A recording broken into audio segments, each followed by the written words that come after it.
Luna is going to be a good choice, though. I think getting Yamsun on another easy big farmer is a very easy way for Black and Yellow to win, but still, it's hard to say that you're not going to be scared going up against Lava again. At least they have a slightly more team fight, and again, they're getting that hybrid type of damage, which you love to see from a team.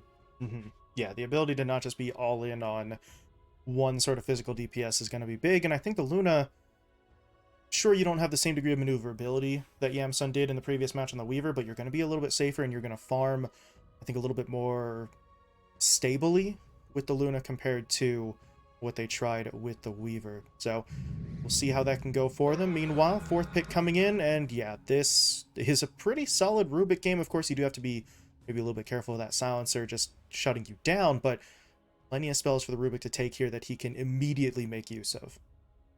Yeah, I think you're never going to complain about Rubik versus Magnus. It is just that little bit scarier to play against, as well as having the lift. If we do see those Horn Toss skewer plays coming in, we're always going to have that easy counter. And the Jug. A hero that we honestly haven't really seen picked up all too much versus the Tide Hunter just yet, but is a classically very good matchup versus the Tide. It's one of the few safe laners that can actually kill the Tide Hunter in lane, which is definitely going to be pretty valuable for Lava, as well as we'll need to see him their next hero, but you have that healing ward, you have that early push potential, you can really stay on top of these towers that Zero is going to be defending as hard as he can. And I feel like nowadays, a lot of the times when we do see the Jug, I'm not sure if I have the stats to back this up, but it feels like the Jug is picked up more often when the mag comes into play because the Jug can build himself up faster than a lot of other cores, but if something like the Empower from the Magnus is there to make that an even faster play, not only can you continue to shift that timetable forward, but now the Empower also makes the Juggernaut a little bit more troublesome to deal with in the later game stages too. So you not only speed up the timing, but you can also potentially extend that Juggernaut's window a little bit more in comparison to the Luna on the other side. Yeah, you don't need to worry about it nearly as much. You don't have to go for the bad Jug build where you just get a Battle Fury and then you kind of have to bumble around with your items for a hot second there. It's no Sven, but it'll do. And it definitely does get you onto these heroes. At the same time, you also pick Jug into Bane, so you definitely need to be very considerate about that grip. But that's also where the earlier on in the draft Silencer pick is just going to feel nice. Silencer versus Bane is what we've seen pretty much the entire tournament. As soon as you use the grip, you kind of have to use the global in tow. So nobody gets to play Dota, but that's where the counterplay is going to come out, and that's where the really good teams get to show off their stuff. But really good bans in this final phase for both teams, both singling out the mid lane. They both know what they don't want to play against. It feels like Lava are going to go for something slightly weaker. Usually when you ban out the Lina, you don't want to get counterpicked. You're usually going to end up on a melee hero if you're seeing that hero banned out.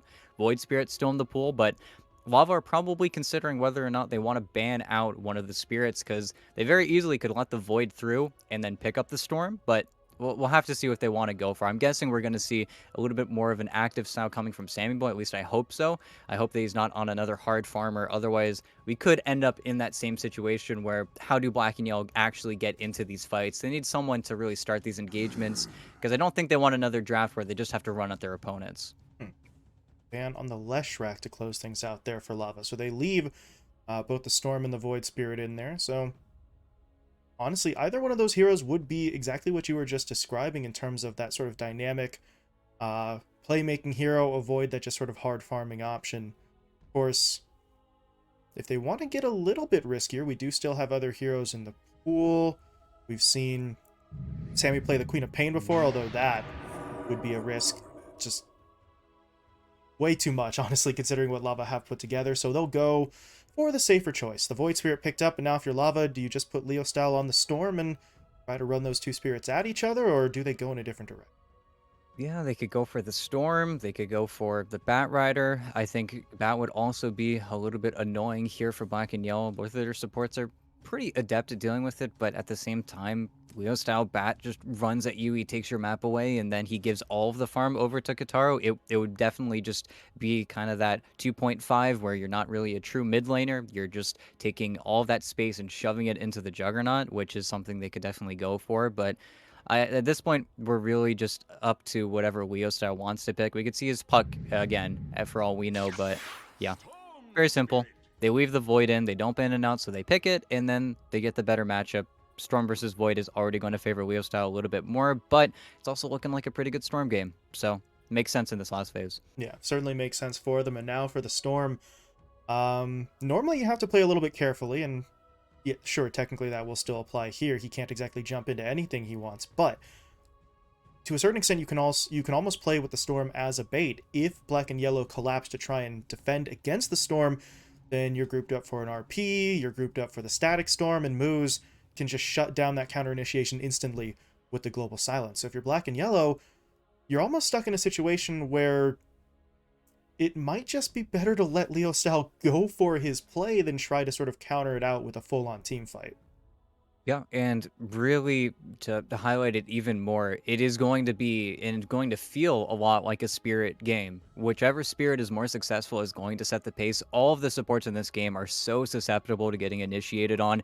Everyone feels pretty weak, especially around that 9-8 minute mark where nobody has the tome. Everybody's going to be looking for their level 6. Level 6s are so important on the lava side for their supports to defend themselves. Without them, they're just going to be free food. And if Sammy Boy can really get an early lead that way, it's going to be absolutely massive for them because it always becomes this race of you're going to get the Kaya or you're going to get the Orchid, and then I'm going to get the Yules, and then we're going to battle it out and see who's more successful in our rotations. So I think Sammy, again, he's on the forefront. This was their strategy really for a lot of their other games as well, is whether or not Sammy Boy can kind of carry you to victory.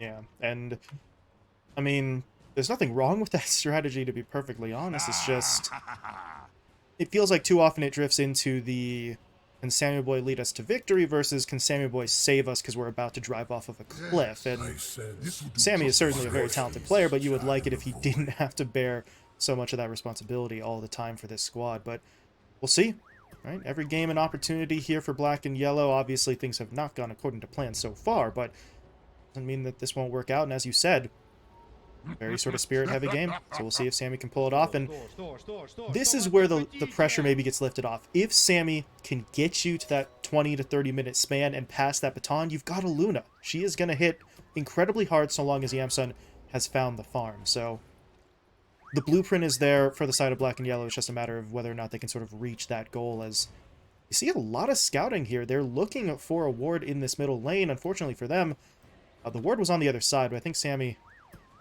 that hit may have figured it out. Jubei's the one with the sentry, though, and ooh, that's a bit unfortunate. Yeah. Just dropped his obs directly on Lava's. So, hopefully, for his sake, nobody was watching, but doesn't seem likely that he got away with that one scot-free. Lava, meanwhile, weren't really doing a lot of movement. They sat up on that high ground with 3, waiting to see if somebody came over. When they don't, whatever. We take our runes, and we set up for the lanes. Yeah, and supports both showing that they have sentries. They're just chilling. Don't think there's any hard reads here. Jubei wins that fight every day of the week. He also has twice as many tangos, so I don't think MJZ wants to necessarily stick it out either. But Jubei was going for the small camp block, so that's just really smart from MJZ. He just sticks there, knowing that he wants to place a ward. Unfortunately, he does have to use that TP mana, so it's one less Thunder striking the top lane, but secures Leo-style small camp for him, and I'm sure he's going to be incredibly pleased if there was that move. And he takes out the sentry there for the top lane, so he prevents the block mid and then shuts it down top. And, well, this is going to be, I would assume, a relatively solid setup for Katara. It's just going to be a matter of how aggressively do Zero and Lil Nick play. Maybe not in terms of aggression onto the Jug. He already has the point in the Blade Fury, so direct kill potential is going to be a little bit iffy. But if Zero wants to play forward, the Jug is going to have to a certain extent, kind of give up on farming to put the effort into actually doing the damage he would need to force Zero away. Yeah, and that is the biggest benefit of this Tide Hunter. You really just don't get denied. You get to fight for your own CS. If the enemy safe laner starts hitting you because you're looking for the last hits, then of course you just anchor smash him and suddenly you're not feeling too upset. But that's also where Juggernaut kind of puts the matchup on its head, where if this harass does start to actually get to Zero's bones, you just turn on him, probably on level 3. Once you have that second point up and spin, you do so much more damage, and the magic could definitely flood on you. Zero's not level 2 yet, otherwise I think they'd probably look for the Gush onto MJZ, but we might not even see Zero get a point up in the Gush, just because as soon as he dips below that 50% HP mark, there is a kill threat. He did go for it at level 2, so we'll see. Lil Nick hitting level 2 as well has that telekinesis to play with, so lift into Gush, into Fade Bolt, maybe an Anchor Smash in there as well, means that your Disruptor has to play a bit more carefully. But MJZ, he does have a stick with about 5 charges, so he is going to be able to absorb maybe a little bit more damage. And that's assuming this offlane duo even wants to go in for this, because right now, you look at Zero, he's got 7 last hits, he's looking okay. The Little Nick is the one who actually gets a little bit pressured up, and, well, now the telekinesis has to be used. Long cooldown at every level, but particularly level 1, and that's going to kind of shut down any aggression for the time being. Yeah, you see how jumpy everyone is, though. They're either making a play onto the Rubik or they're making a play onto the Disruptor. They want to make a play onto the Tide or Kataro. It's really going to take a lot, but yeah, Zero. Zero dropping low. They've got the damage, they've got the kill. As you said, called it perfectly. Get the second point up in that Blade Fury, and they just go straight in. They get first blood. Good move on the other side of the map, though, at least to take down Moose. So they do tie it back up, but that is going to be first blood going live as well. Though Frank, he's got to be careful. Yamsun's looking for the Lucent Beam in 1. Didn't need it. Jubei comes in for the Brain Sap. Yamsun simply gets the right click down. Doesn't spare the mana because he Lucent Beams for a last hit, but they were able to get it. Yamsun finds the kill, gets an extra creep, and 2 kills in that bottom lane going to make up for the giving up of first blood, especially considering it's Luna who gets the kill and the assist there. Yep, and it is the strength of Luna Bane. You give the Bane another 17 damage to play with, he suddenly feels incredibly hard to trade with, and if you get the lane a little bit too far forward, there's not much that Moose can do to fix anything here. He was able to block out this small camp away from Jubei, but I think, yeah, they're going to keep fighting over the small as much as they can. They know as soon as that wave gets over under Yamsun's tower, there's literally nothing that Frank can do. He can go for maybe some cute skewer plays, but aside from that, it's going to be a very sad Magnus lane, and Yamsun is just kind of outlast hitting him right now because there is quite the damage gap. Yeah. Good news for Frank, though, is that the Tidehunter on the other side sort of slowed down a little bit from the early stages. Mentioned a minute or two ago he had 7 last hits. He's only pushed that to 10. So Frank, in comparison to his positional counterpart, is still going to be doing okay here. It's just he is letting Yamsun get a little bit more out of this lane. But you do see Moose. I mean, he's coming in, level 2 Arcane Curse. It is always going to sting a little bit, and no matter what happens in this lane, you will always need to be afraid just in case that sort of Shockwave Skewer combo comes into play. So if Yamsun stays careful, I don't really think he has to care too much, but if he gets kind of greedy, then they could get pushed, as the Shockwave does come in there. Yamsun's going to take some damage, but they really do need the Skewer. Without that pullback, they just can't isolate the Luna. Yeah, and it's a smart little play from both of them. They know that it's happening in between Jubei's couriers, so there wasn't really any chance of him getting killed until this point. But now Jubei slotting in the salve, it does have regen for Yamsun, so it's not like the lane is going to really change all too much. But because they make that play, they get a large camp pull off. So Frank is going to get these creeps pushed into his tower. It's the small plays like that that really start to claw back these lanes, though.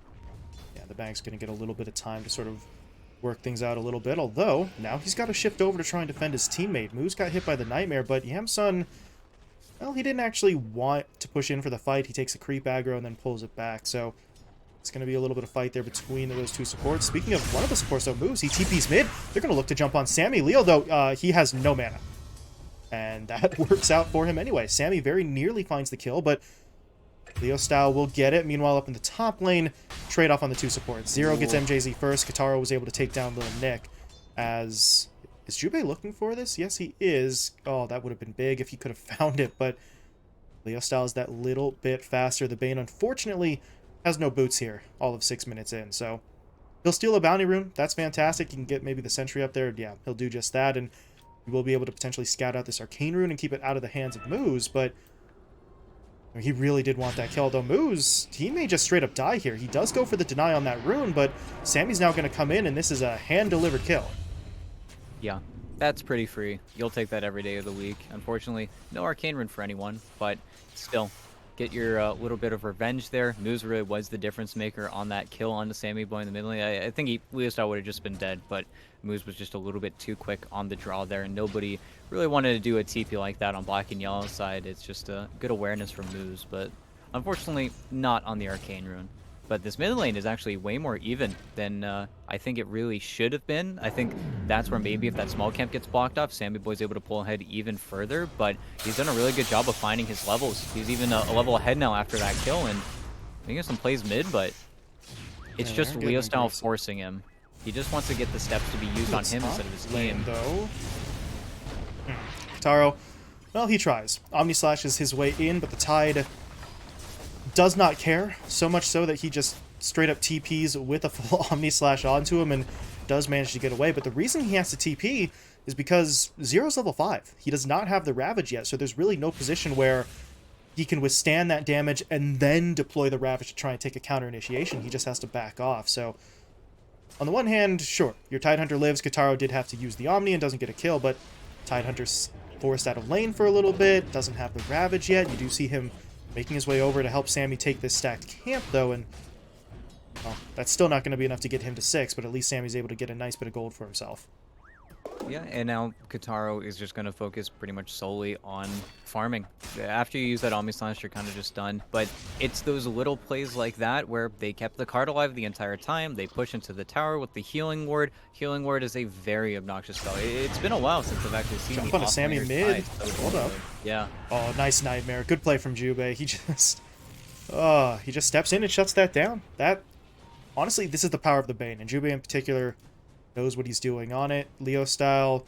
Actually, I thought he had used the haste rune. He pops it now, though, so he's going to be able to fill back up, and they may look for it. They're making their way down bot. They want onto Yamsun, and Frank's got the RP, so if he gets close enough, they could just start the party right now as they are going to make their way in. There's going to be the Vortex into that RP. A little bit stacked, but it's not going to matter. They should still find the kill, but here comes Jubei rotating in. There was a TP there as well, but the TP is going to get canceled, so all of a sudden Jubei has no backup, but they already really used everything that they had. Leo style blew all the mana. Frank blew the RP, so they don't want to chase any further, but ET, they got the kill they wanted. Luna gets picked off.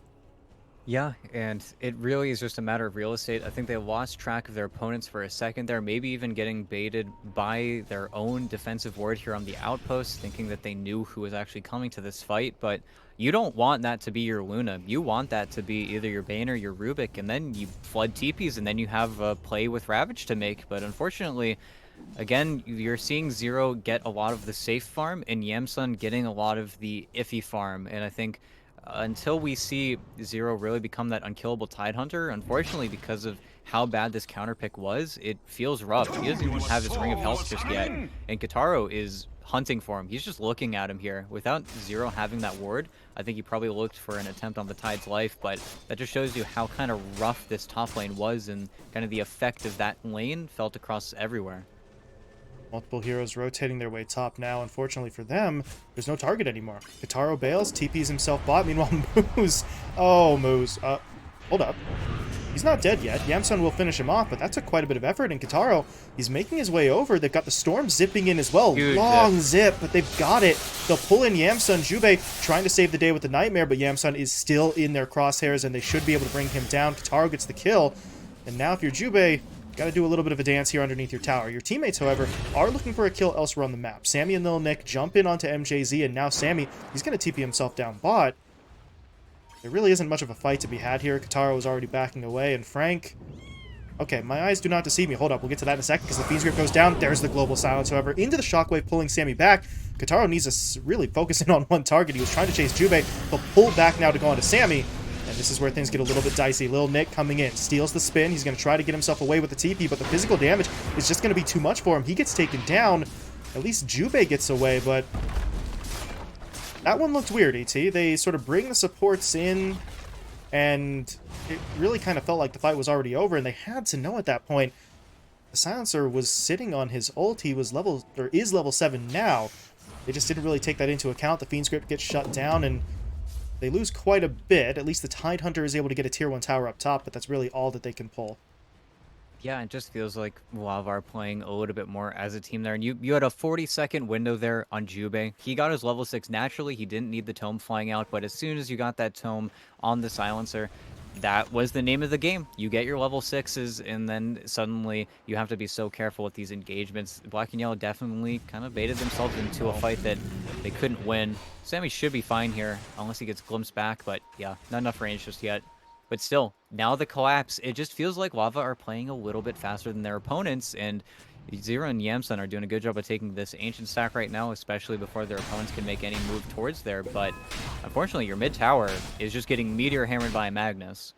Right, and that was the point I was sort of looking at prior to that fight breaking out. The fact that Frank had gone for that Meteor Hammer build, that's Well, at this point, I'm not entirely sure about standard fare for the offlane mag. We've seen plenty of different builds from this hero with him switching between positions, but Frank looking for that extra bit of pushing power, which, to be honest, is something that this lava lineup didn't have a whole lot of. The Jug is certainly going to be able to hack away at it, but your supports don't do much, and the Storm doesn't exactly break his way through towers either. So Frank is able to sort of shore that up, and you see it working out so far. They've taken all of the tier 1 towers here about 12.5 minutes in, and map control really starting to go their way. The question now is whether they can use that map control to put pressure on these opposing cores, because Yamsun, he's not the top net worth hero, but he is still farming pretty well on this Luna, and you don't really want to mess with the Luna in the late game stage if she is finding this sort of farm.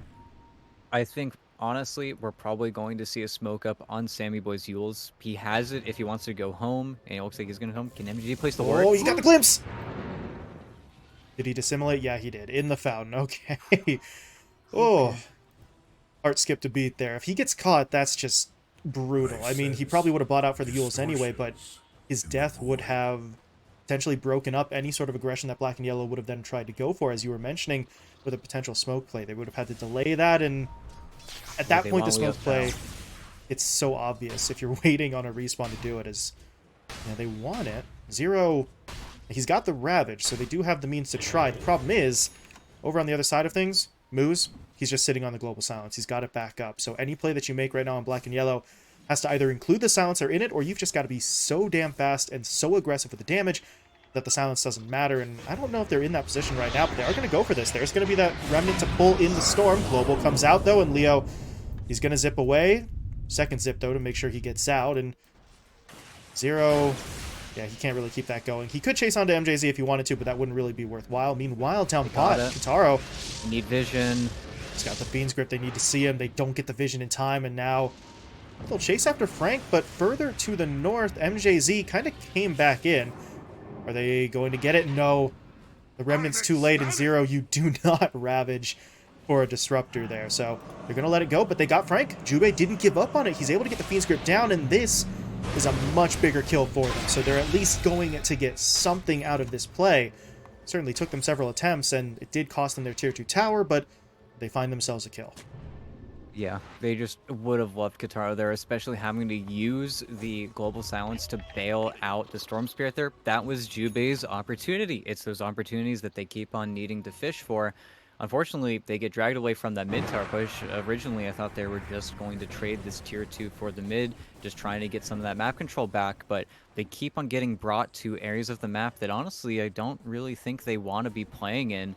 Now, where do Lava strike, though? They could just run up the mid tower. I think they're running out that high ground. If they get a ward up there, it's going to be incredibly difficult for them to play, but if they look over at this triangle, it's actually pretty dangerous here, especially, yeah, Nick. They're just going to run in. Nick's going to get hit, pulled in by the Vortex. Jubei tries for the defensive Nightmare. Not going to be enough now. Jubei's the one who's in trouble. Glimpse back into a kinetic field.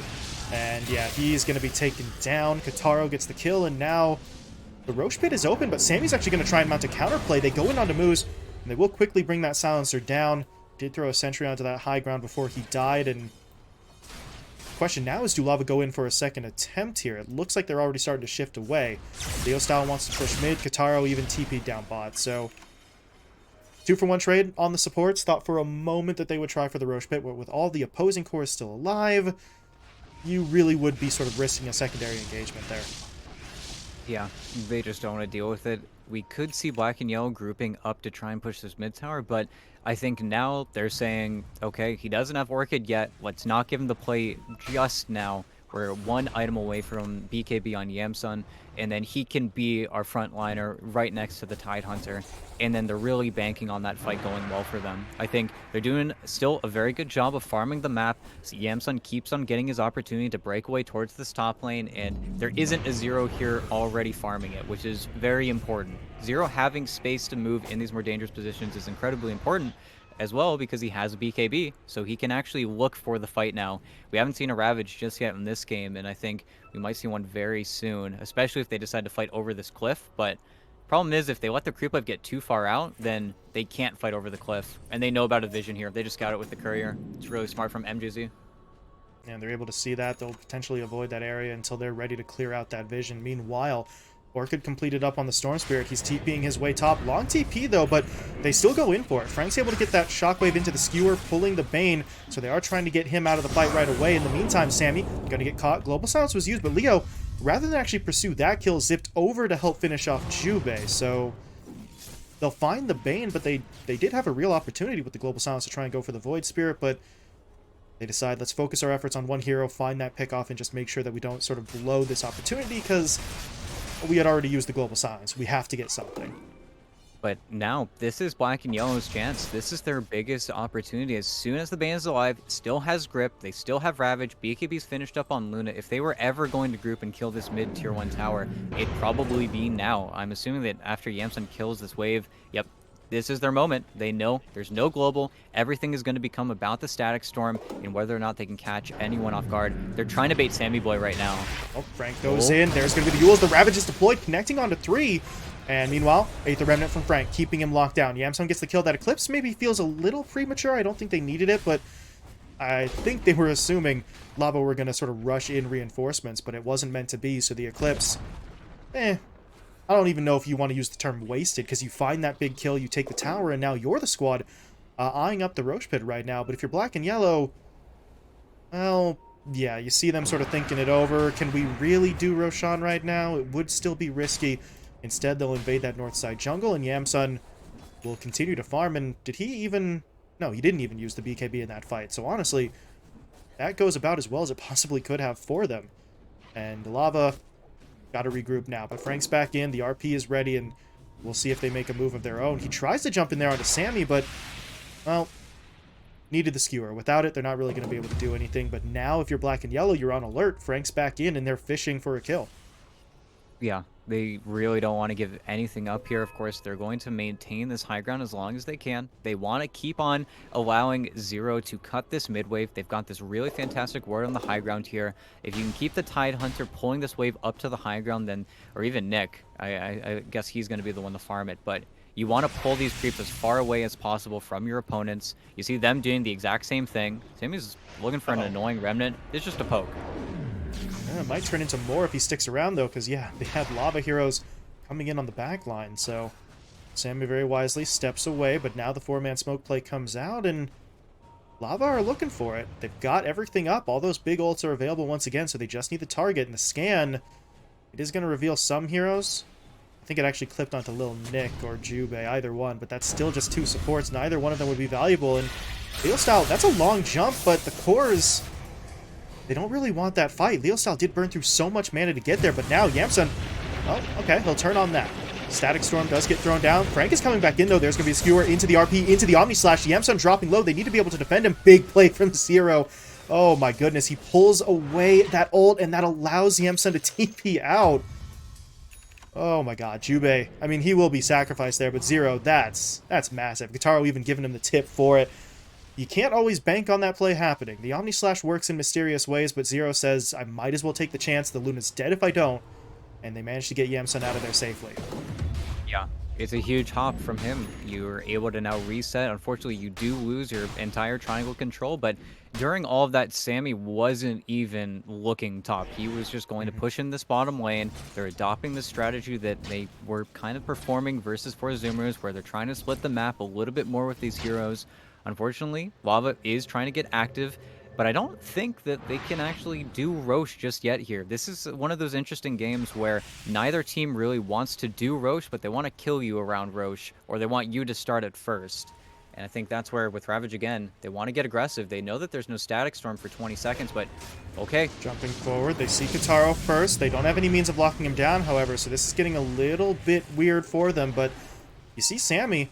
He was looking for the angle. Leo Style, though, oh my god, he zips onto the back looking for Jubei, but yeah, that's everyone on the opposing side. He'll use the rest of his mana to back off, and now, all of a sudden, Lava are the ones who are kind of split up here. Leo Style's on the retreat. The Glimpse gonna pull Yamsun back in, but Get a lot of damage. Need more damage. The BKB comes out, though. He's gonna try and fight this Guitaro. How much can he do? Zero, meanwhile, blinks in. There's going to be the Ravage, but the Global Silence does come out immediately afterwards. So if you're black and yellow, it is time to retreat, try to regroup, but there's the Shockwave coming in. Yamsun has to turn around, popping the Eclipse, looking for the damage. Meanwhile, he actually gets glimpsed back into the Static Storm, so Yamsun will fall. They take down Frank in exchange, but Frank has the buyback. He's back in immediately. He may not have the RP right now, but he's only 15 seconds away, but the Fiend's Grip now deployed onto Kataro. Stolen Shockwave, pulling him further back and further away from his own side. They need more damage, though, to kill him, and they don't have it. Kataro trying to get himself out with the spin. He's made it to the high ground, and Sammy, look at him, desperately chasing, trying for the kill. He knows he's got to be able to get it, but the Remnant won't hit, and now Sammy's in trouble. RP locks him down. He will fall. Moose dies in the river, but trades out for Jubei. And everybody on the side of Lava trying to reset as Nick. Okay, stole the RP, gets in onto MJZ. Take the kill you can get, right? Frank's too far away to help out, so at least Little Nick's able to make that play happen, but it just feels like they lost a little bit too much considering all they get is the supports and a buyback from Frank. Add it to the Clips channel, but unfortunately that was honestly not enough for black and yellow. Oh, I think Jesus, that zip. huge Okay. zip. He's out of mana. He's going back to the fountain.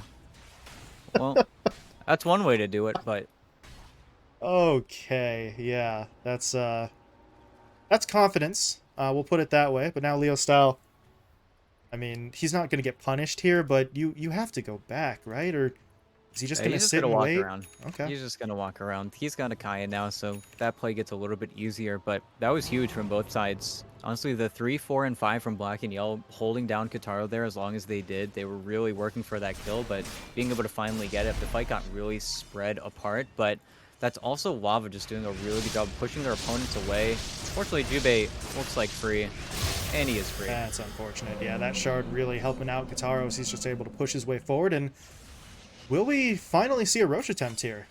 Both teams have sort of hung out around the pit multiple times, and you do see Kataro getting it started, and he's got the healing ward up in 10, so realistically speaking, I think he could just kind of get this done himself. It wouldn't be quick, but could certainly do it, and considering black and yellow don't really have anyone over here to contest it, it feels like that's exactly what the play is going to be. Frank, however, coming in with Moose, so they do provide a little bit of backup, and Roche will go down here. The question now, if you're black and yellow, how do you want to approach this next fight? Because you're going to be going into the jug having 2. Okay, the zip from the Rubik.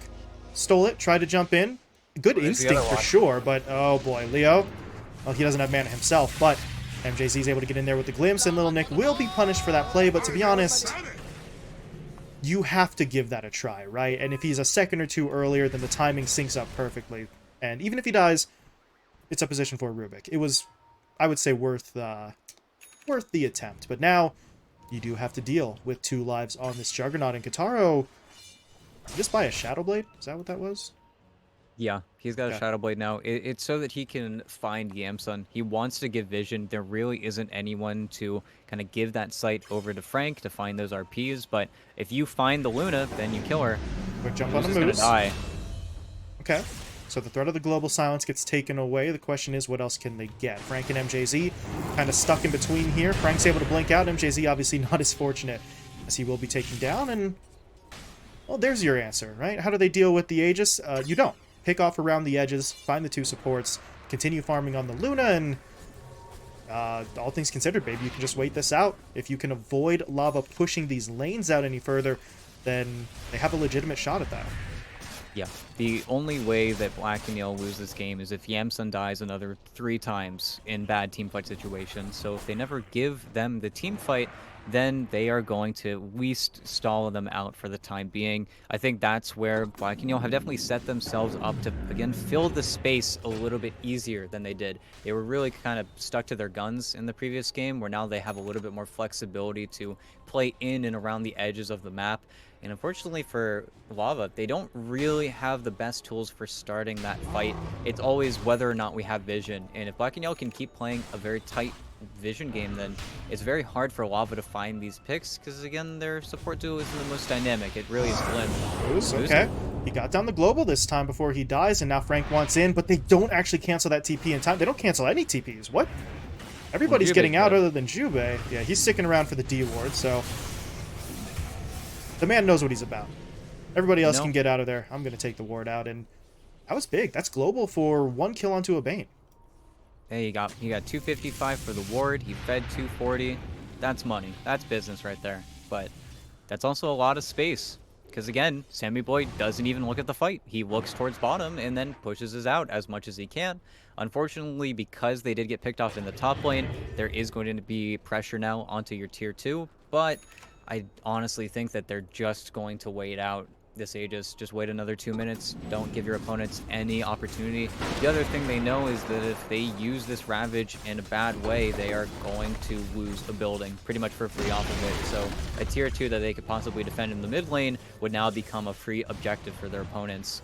I think I just saw another pretty long zip from Leo, but that's where I think this game, it might stall out for a little bit. I don't want to say till that next Roche, but really both teams are afraid of throwing a little bit here. Lava are just trying to take the steady and easy road towards victory. BKB almost on Leo style as well, so no fear of the lift. It's only grip at that point, and we already know they have the solution to that.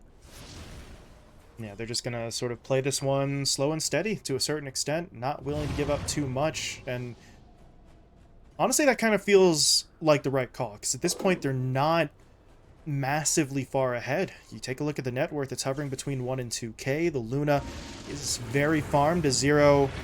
Okay, glimpse back into the static, but this is a Tide Hunter. It's not going to be an easy kill, but now they've got the rest of the lineup in there. Kataro's dishing out the damage. They'll find that. Now they jump in onto Jubei, pulling him in with the Vortex, hitting him up with a Silence, and they will find that kill. They're directly onto the tier 2 afterwards, so...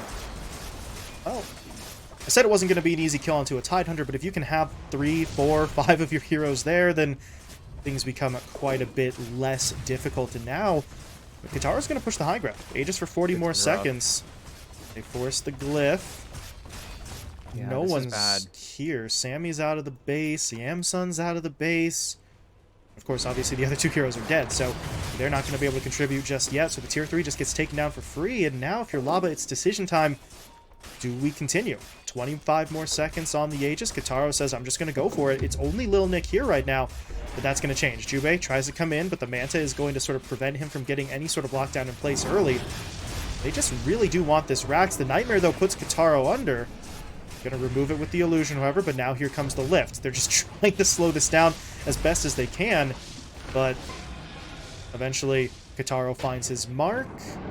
Does Sammy really want this? The Aegis just timed out. The timing was there, but I don't really think they would have had the strength to take that one just straight up. But Lava got everything that they wanted.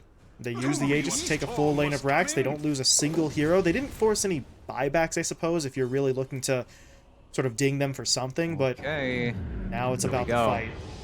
Smoke gets broken. There's going to be the jump in. They take Jubei out right away. The Eclipse is going to get popped by Yamsun, but he's just taking too much damage. The RP traps him up. Global Silence now comes through. There is not a lot of backup for this Luna, but look at Yamsun fight. Not willing to go down just yet, but the Omni Slash comes in. It actually jumps over to Sammy, which works out perfectly, as both Sammy and Yamsun will fall. Zero, though, gets in. That is a nice Ravage, but it feels like it's just a little bit too late. But now with Sammy back in the fight as well, they're going to try and make something happen here. They take down MJZ, but they need more. Lil Nick with the stolen RP. Didn't really hit much, though, there, as it is going to be dodged out. Now Sammy's in trouble.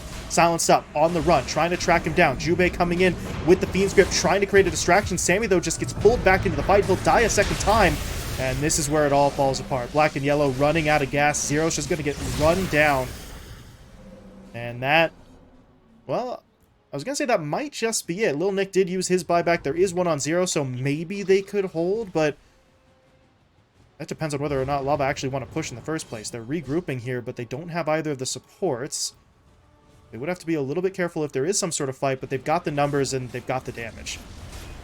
Yeah, and this game was so close up until that point. It really feels like it took so little. Leoston's again with the crazy zips, but unfortunately they don't have the vision, the persistent vision over on the Kataro. And like you said, the Omni Slash actually gets broken off by that glimpse, but it was just some greedy plays from Black and Yellow's players. And as soon as that BKB is committed, if they don't find Frank, then Frank just just RPs you. He RPs the Luna, doesn't do anything in his BKB, had the Eclipse going that was only hitting an already spun Kataro. It just feels like there is not too many circumstances where they're finding their initiation, and Zero also just doesn't have the knowledge to jump forward. They don't have anyone to really go in besides Sammy Boy, and Sammy Boy is also just struggling on the low ground. It was just simply too good of a position from Lava, and now they get a much better position coming into the next, 5 minutes. They just get to kind of play in their enemy team's triangle now. They even got the good racks in bottom, so this is always going to be a thorn in their side if they want to do something like contest Roche if it respawns in 30 seconds. It does feel incredibly hard for them to fight now. Even a DD rune on Kataro and a full Silver Edge, no less. So you have that kill onto Zero that feels that much easier if he is splitting these lanes, even though he does have buyback.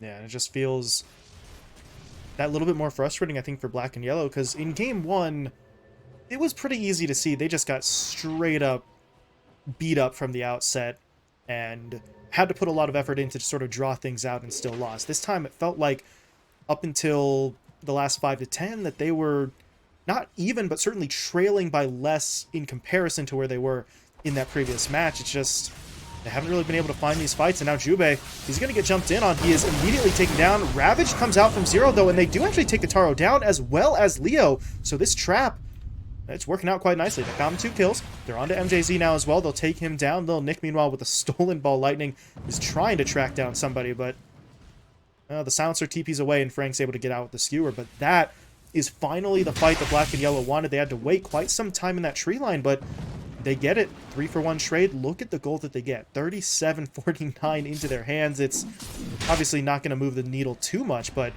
it's something they desperately needed now, and they have hope that they can take another fight.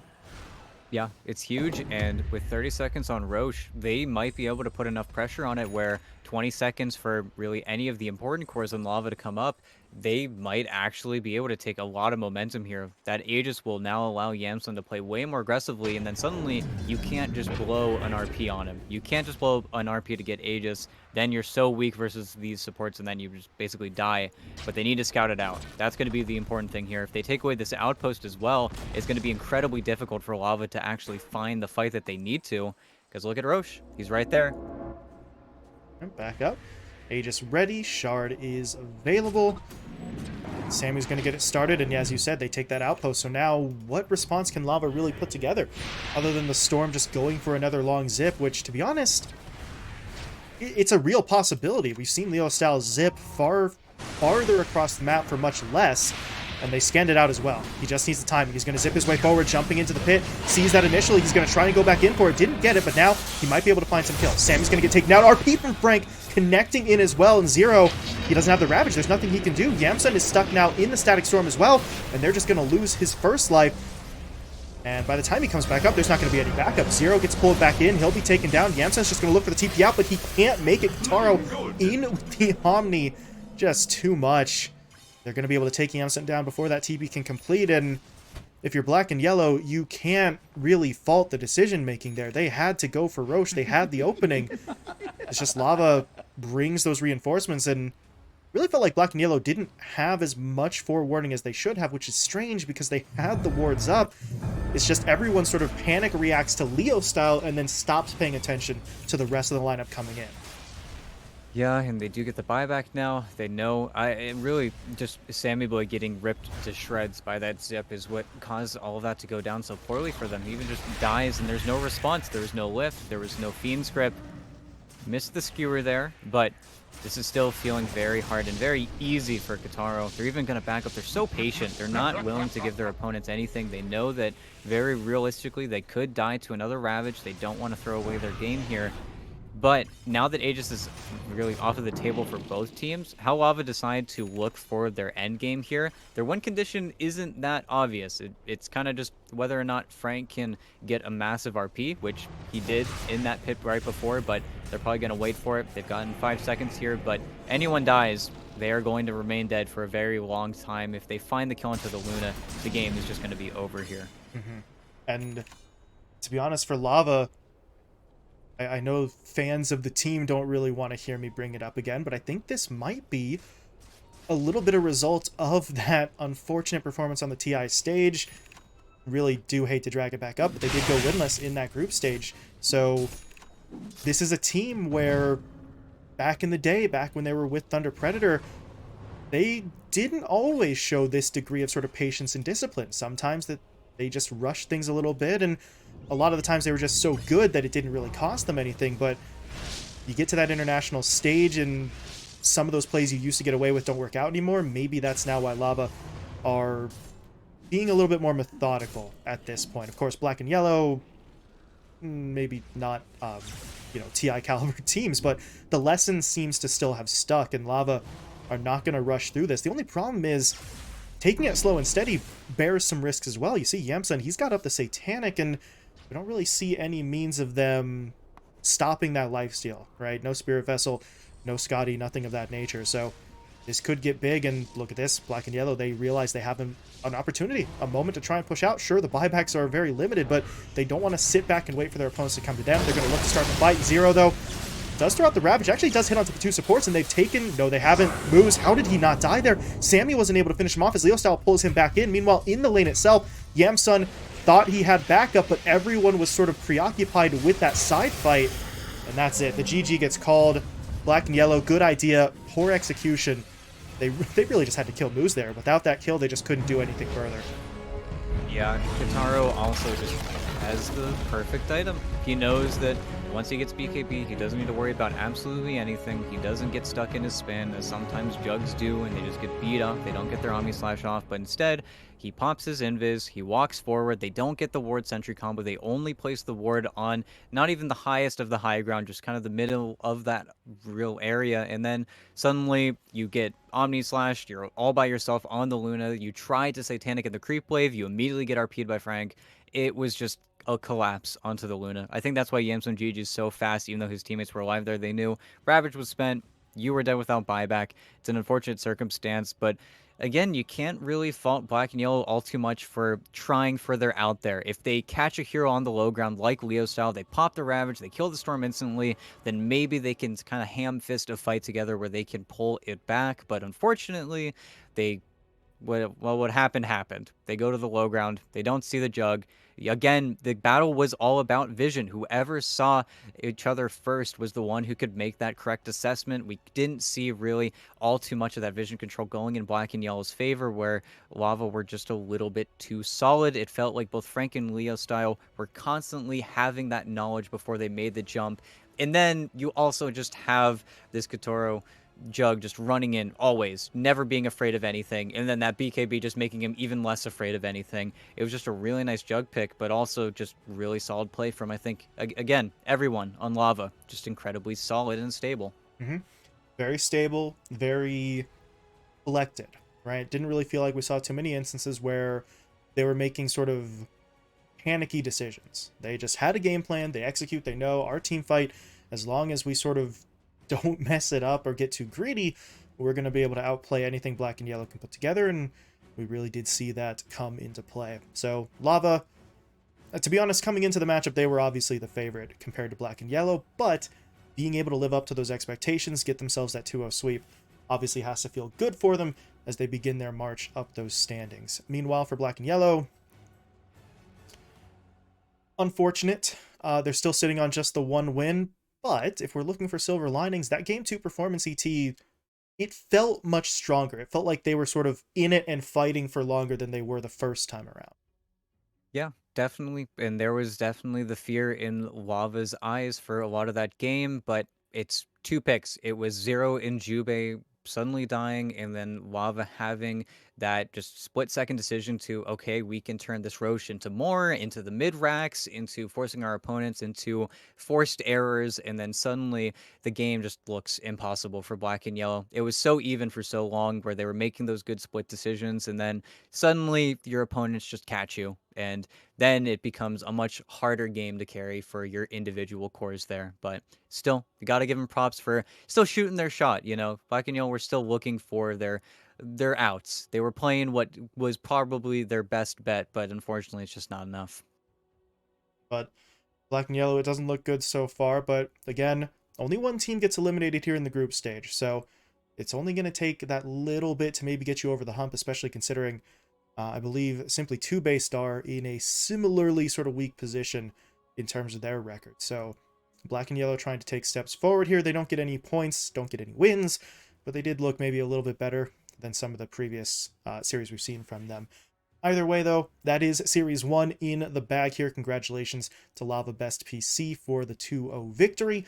And now we are going to be moving on. It's another interregional matchup. We're going to have D2 Hustlers going up against Hikori. So we started the day with a matchup between one-win teams. Now we move on to a couple of squads sort of sitting right along that edge between upper and lower division, as they're sort of sitting in the middle of the pack. So we'll see if one of those two squads can pull away, or if nothing else, maintain the status quo and don't lose out on that position. But that series is going to be coming up. We're about 10 to 15 minutes out from it right now, so ET and I will be stepping away for a bit, and we'll bring you game one between D2 Hustlers and Hikori in just a bit.